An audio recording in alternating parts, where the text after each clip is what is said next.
20% chance of thunderstorms until late afternoon.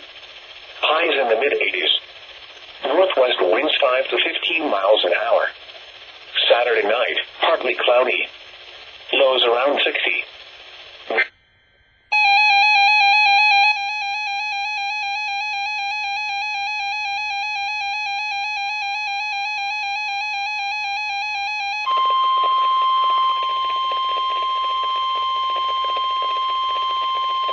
The National Weather Service in Milwaukee-Sullivan has issued a severe thunderstorm warning for east central Dane County in south central Wisconsin, northwestern Jefferson County in southeastern Wisconsin, southwestern Dodge County in southeastern Wisconsin, until 5:15 p.m.